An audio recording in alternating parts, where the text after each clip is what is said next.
Guys, welcome to my YouTube channel Studyship with Kriti 2। कहते हैं कि दूसरों की गलतियों से आप जितना ज्यादा सीख सके उतना ज्यादा बेहतर होता है, ताकि आप वो गलतियां करने से बच सके।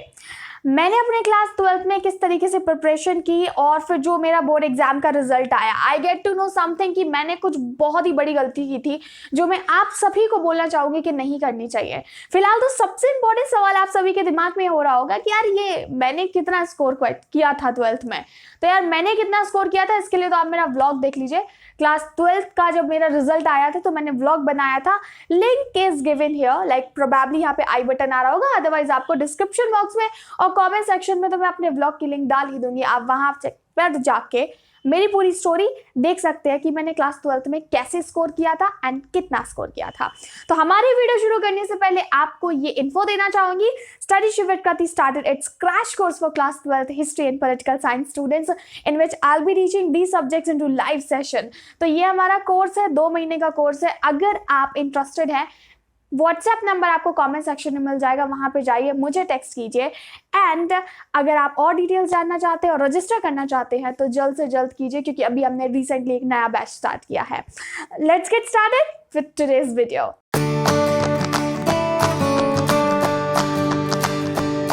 अच्छा, हम बात कर रहे हैं गलतियों की। तो यहाँ पे अगर कोई आया है ज्ञान ये देने के लिए कि भैया आपने क्या उखाड़ लिया एंड समथिंग लाइक दिस, मैं आपको बताना चाहूंगी एक मूर्ख से मूर्ख व्यक्ति से और बुद्धिमान से बुद्धिमान व्यक्ति से सीखा जा सकता है अगर आपको सीखना हो।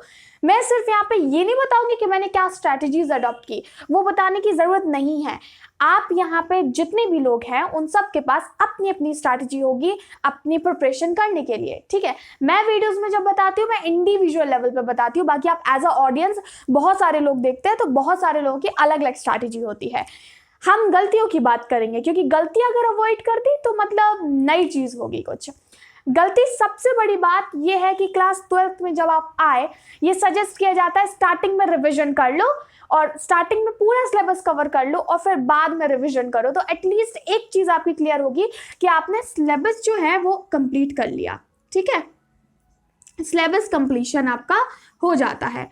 बाद में सिलेबस कंप्लीशन से सबसे अच्छी चीज ये है, कोई भी टॉपिक आपको किताब में ऐसा नहीं लगता यार मैंने क्या पढ़ा था कहीं, यार था भी ऐसा, ये चीज खत्म हो जाती है। दूसरी चीज ये है, सैंपल पेपर जिनको जो है आशीर्वाद बोला जाता है हर एक बोर्ड एग्जाम देने वाले स्टूडेंट के लिए और कंपटीशन की तैयारी करने वाले लोगों के लिए सैंपल पेपर ये सॉल्व करने को बोला जाता है, ठीक है।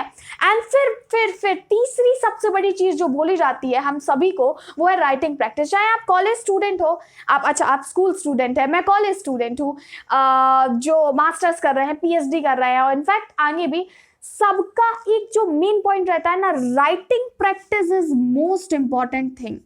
And I know the value of writing now because writing practice enough ना करने की वजह से मैंने अपने मार्क्स जो है वो खोए थे।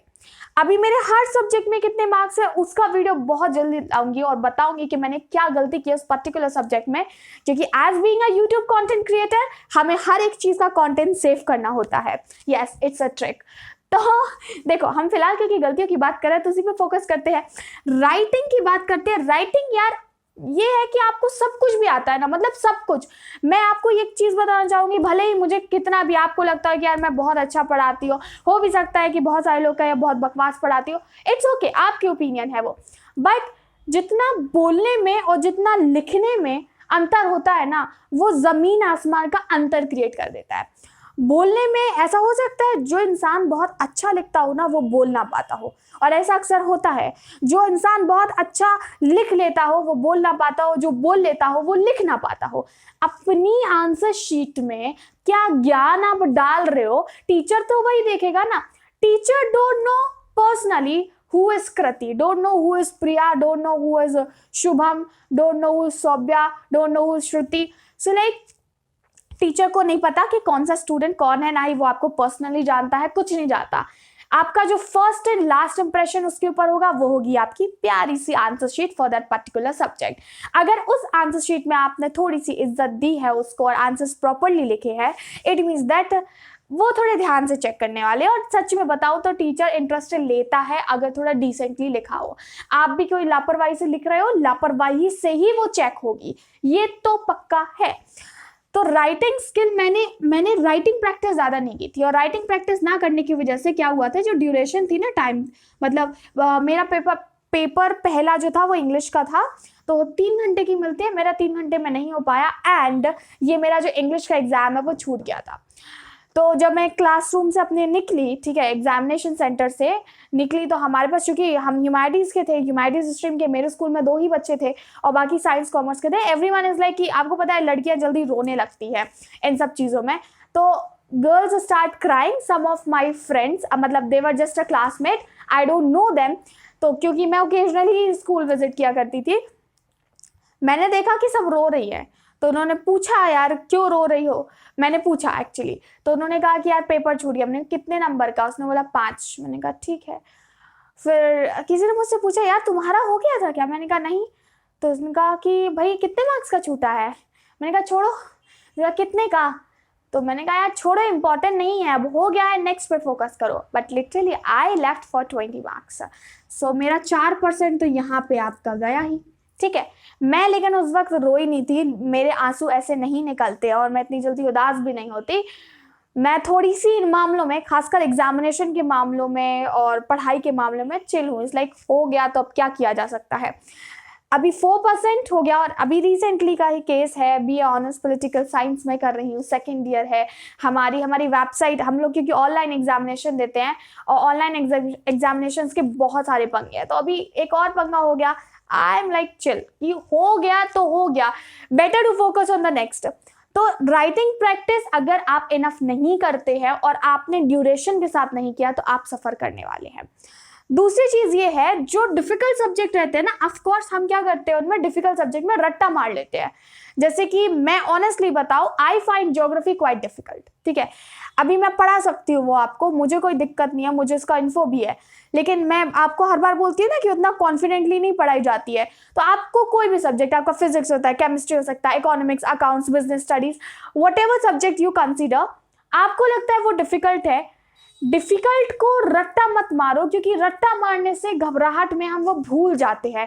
एंजाइटी का अगर कभी हो जाए आपको और टेंशन में, स्ट्रेस में भूल जाते हैं, ये मैंने काफी बार देखा, मैं कर चुकी हूँ ये रट्टा मारने वाला काम, ठीक है, नहीं किया काम। देन आई डिसाइडेड कि यार एक काम करते हैं, इंपॉर्टेंट टॉपिक देख लेते हैं। इंपॉर्टेंट टॉपिक मतलब सिलेक्टिव थिंग। मुझे पता है ज्योग्राफी के चैप्टर 1 से केवल इस टॉपिक से ये क्वेश्चन देते हैं, तो वही करो ना, पूरा चैप्टर करने की क्या जरूरत है। हालांकि इसमें थोड़ा सा टाइम कंज्यूमिंग है, आपको पूरी प्लानिंग करनी होगी कि कौन सी चीज इंपॉर्टेंट कौन सी नहीं है, और इसके लिए आपको सैंपल पेपर्स को थोड़ा खंगालना होगा, खुद से सॉल्व नहीं करना। 5 साल के बैठ के आराम से देखो और नोटबुक लेके नोट डाउन करते रहो, यार किस टॉपिक से कितनी बार किस तरह का क्वेश्चन पूछा है। You will get to know the importance of each and every topic gradually. अच्छा, इसकी वजह से, मतलब इस टॉपिक से ज्यादा पूछते हैं। This is the second thing that I did, कि मैंने डिफिकल्ट सब्जेक्ट में रट्टा मारा था। मैं ये प्री बोर्ड में की थी गलती, चूंकि बोर्ड में सुधार ली थी, तो मुझे सफर इस बात से करना पड़ा था अपने प्री बोर्ड में। तो ये आपको सेकंड लेसन देना चाहूंगी कि आप रट्टा ना मारे, आप जो है इंपॉर्टेंट पे फोकस करें। अभी तीसरी चीज आती है, आपकी जो आती है वो आती है सैंपल पेपर को अवॉइड करना। सबसे बड़ी गलती मैं बोलूंगी हर बच्चा करता है, वो कहता है यार मुझे तो सब आता है, अब मैंने पूरा हिस्ट्री पढ़ लिया, पॉलिटिकल साइंस पढ़ लिया, मुझे आगे पढ़ने की जरूरत ही नहीं है। यार आगे तो पढ़ना ही पड़ेगा ना। आप आगे नहीं पढ़े और आप सोच रहे हो विदाउट सॉल्विंग सैंपल पेपर सब हो गया। एग्जाम को करने से पहले, कल हिस्ट्री का एग्जाम है, आज आपके पास देना, एक सैंपल पेपर लगा लो, आप एक सैंपल पेपर लगा लो। उसके बाद पढ़ना नहीं है, बस पन्ने पलटते रहो। मैं सच बता रही हूँ, पन्ने पलटते रहो। और एग्जामिनेशन हॉल के बाहर कभी मत पढ़ियो, वो सबसे ज्यादा खतरनाक होता है। सच बता रही हूँ मैं। फार बेटर 1-2 नंबर का छूट जाएगा, 2-3 नंबर का छूट जाएगा, बट ऐसा मत किया करो। उससे केवल वो चीज जो आपने लास्ट मोमेंट पे की है ना, वही याद रहती है और सारी चीजें भूल जाते हो। एक इसमें 4th पॉइंट भी है कि अगर आप अपना बेसिक कैरेक्टरिस्टिक पता कर लो ना एग्जामिनेशन के पहले, हर एक ह्यूमन का रिएक्शन वे होता है, ठीक है। जैसे कि मैं बोल रही हूँ कि आज पता चल गया, मान लीजिए मैंने सीबीएसई बोर्ड के एग्जामिनेशन डेट वाली वीडियो डाली थी, डोंट नो वो उससे पहले आएगी या बाद में, बट अगर वो वीडियो आएगी तो उसमें क्या है कि अभी सबका रिएक्शन अलग अलग हुआ। सम स्टूडेंट्स आर लाइक कि यार जल्दी बता दे date, some students are like मुझे तो बहुत ज्यादा टेंशन हो रही है। We all have different tendency and different reaction way to particular situation. Characteristic अपना पता करो। अगर आपको कुछ लगता है कि मैं बहुत ज़्यादा नेगेटिव चीज़ करती हूँ या करता हूँ ड्यूरिंग सच सर्कमस्टांसेस, तो उसको कंट्रोल करने की कोशिश करो। बहुत सारे बच्चों को एंजाइटी हो जाती है, ठीक है, एंजाइटी में मतलब बॉडी शिवर करने लगती है, कोल्ड हो जाते हैं हम, और हाथ कांपने लगते हैं जिसकी वजह से लिख नहीं पाते हैं। No, please please please don't do this. Try everything which gonna calm you, which gonna make you relax before giving your examination. In fact, while preparing your examination, क्योंकि that is not the way. Everything could be sort out. हर चीज़ का solution होता है, हम उस पर work कर सकते हैं। तो मेरे बोर्ड एग्जामिनेशन से मैं जो आपको लेसन्स देना चाहूँगी, नंबर 1 है आप प्लीज़ राइटिंग प्रैक्टिस कीजिए। नंबर 2 मैंने बताया था आपको कि वो सैम्पल पेपर ज़रूर सॉल्व कीजिए। नंबर 3 जो मैंने बताया था आपको कि सैम्पल पेपर के इन सब के अलावा एक बार जो डिफ़िकल्ट आपका सब्जेक्ट है उसको रट्टा ना मार के उसकी आप इम्पॉर्टेंट टॉपिक्स निकाल लें, तो वो बहुत ज़्यादा हेल्पफुल आपको रहने वाला है। मैं और भी ऐसी कई सारी गलतियाँ कोशिश करूँगी और आपके सामने लाते रहूँ, क्योंकि मुझे सिर्फ आपको गलतियाँ बतानी है, मुझे आपको कोई ट्रिक नहीं बतानी है कि इससे आप ऐसा कर सकते हैं। लिटरली अगर आप ये सारी चीज़ें सुनते हैं ना, मैं बोलूँगी ये सारी गलतियाँ एक की नहीं सुनो, हर किसी की सुनो जिसकी भी आपको इम्पॉर्टेंट लगती है। कुछ नया आपको ज़रूर सीखने को मिलेगा और आप रियलाइज़ करोगे कि यार ये गलती मैं भी कहीं ना कहीं करता हूँ या करती हूँ। Thanks for watching this video. हम यहाँ पे एंड करने वाले हैं। आप मुझे इंस्टाग्राम पे फॉलो कर सकते हैं, टेलीग्राम पे हमारे फॉलो कर सकते हैं। हमारी वेबसाइट है studyshivvidkriti.com, वहाँ विजिट कीजिए for notes of particular chapter और subject history, political science, physical education. Hit the like button, share this video and subscribe Study Shiv with Kriti 2 for more such kind of video content। मिलेंगे हमारे अगले video में।